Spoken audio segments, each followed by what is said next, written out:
मेरो त घर 2 तले छ है, अगाडि फुलबारी पनि छ, मेरो घर 3 तले छ भनेर कसैले यदि नाक घोक्र्याउँदै हुनुहुन्छ भने महिला साथीहरू, तपाईँहरूले त्यो नाक घोक्र्याउने काम पटक्कै छोडिदिनुहोस्। किनभने म तपाईँहरूलाई 4-5 वटा पोइन्ट भन्दैछु। त्यो त्यत्रो घर बनाएर सरसफाइ गर्ने मान्छे भनेको बुहारी मात्रै हुन्छ।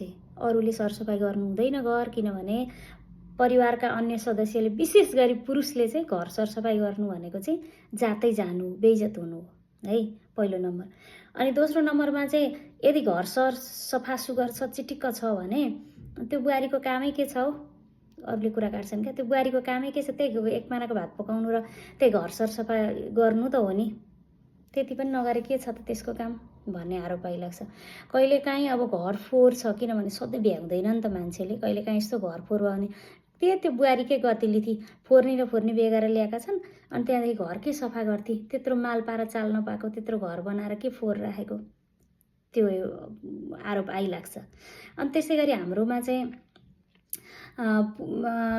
पुरुष अथवा अन्य सदस्यहरू, सासू ससुरा, देवर नन्द इत्यादिहरू हुनुहुन्छ भने पनि उहाँहरूले चाहिँ घरको सरसफाइ कथम कदाचित कहिलेकाहीँ चाहिँ अब भ्याइँदैन काम हुन्छ होइन, भ्याइएन र तिनीहरूले गरे भने, विशेष गरी पुरुषले त गर्दैनन् होइन, महिला सदस्यले अलि घरको सरसफाइ गऱ्यो भने फेरि आइहाल्छन् क्या मान्छेहरू। अनि खोइ आज बुहारी चाहिँ कता गई, त्यसले सफा गरिन, आइहाल्छन्।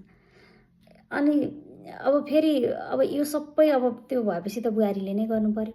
अनि हाम्रोमा चाहिँ गलैँचा बढार्नु पर्यो, आधी निहुरेर बढार्नुपर्छ, गलैँचालाई चाहिँ झाडुले बढार्नुपर्छ। अनि हाम्रो घर बढार्ने भनेको प्रायःजसो कुच्चो नै हुन्छ। हामीसँग पर्याप्त सजिला खालका सरसफाइका साधनहरू छँदै छैनन्। अनि त्यसले गर्दाखेरि चाहिँ महिलाहरूलाई चाहिँ एकदमै धेरै रोग, ढाड सम्बन्धी, ढाड दुख्ने, जसलाई सोध्नुहोस् जो महिलालाई पनि ढाड दुख्ने रोगहरू को बारेमा तपाईँहरूले सुन्नुहुन्छ। त्यसैले गर्दाखेरि चाहिँ यो घरले नै मान्छे चाहिँ के हुन्छ त भन्दा 2 तले 3 तले बनाउँछु भन्नु चाहिँ आफैले आफ्नै अगाडि चाहिँ त्यो खाल्टो खन्नु जस्तै हो, आफैलाई रोग निम्त्याउनु हो। त्यसैले गर्दाखेरि चाहिँ अबदेखि चाहिँ यो म यति तले बनाउँछु उति तले बनाउँछु भनेर नाक घोक्र्याउने होइन, बरु सानो घर होस् है, थोरै कोठाहरू हुन्, बरु कसो कसो एडजस्ट भइहाल्छ।